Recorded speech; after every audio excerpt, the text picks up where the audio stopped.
Numan ইবনে বাশির রাদিয়াল্লাহু তাআলা আনহু থেকে বর্ণিত, তিনি বলেন, তার পিতা তাকে সাথে নিয়ে রাসূলুল্লাহ সাল্লাল্লাহু আলাইহি ওয়াসাল্লামের নিকট এসে বললেন, আমি আমার ছেলেটিকে আমার একটি গোলাম দান করেছি।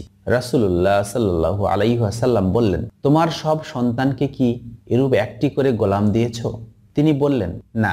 রাসূলুল্লাহ সাল্লাল্লাহু আলাইহি ওয়াসাল্লাম বললেন, তাহলে গোলামটি তুমি ফিরিয়ে নাও।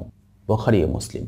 মুসলিমের অপর এক বর্ণনায় এসেছে, রাসূলুল্লাহ সাল্লাল্লাহু আলাইহি ওয়াসাল্লাম বলেছেন, তুমি কি সব সন্তানকে এরূপ দিয়েছ? সে বলল, না। তিনি বললেন, আল্লাহকে ভয় করো এবং তোমার সন্তানদের মধ্যে ইনসাফ করো। বর্ণনাকারী বলেন, আমার পিতা বাড়ি ফিরে এসে দানকৃত উক্ত গোলামটি আমার নিকট থেকে ফেরত নিলেন। আবু হুরায়রা রাদিয়াল্লাহু তাআলা আনহু থেকে বর্ণিত, নবী সাল্লাল্লাহু আলাইহি ওয়াসাল্লাম বলেছেন, দান করলে সম্পদ কমে না। ক্ষমার দ্বারা আল্লাহ বান্দার ইজ্জত সম্মান বৃদ্ধি করেন। আর যে কেউ আল্লাহর সন্তুষ্টির জন্য বিনয় নম্রতা অবলম্বন করে, আল্লাহ তাআলা তার মর্যাদা বাড়িয়ে দেন।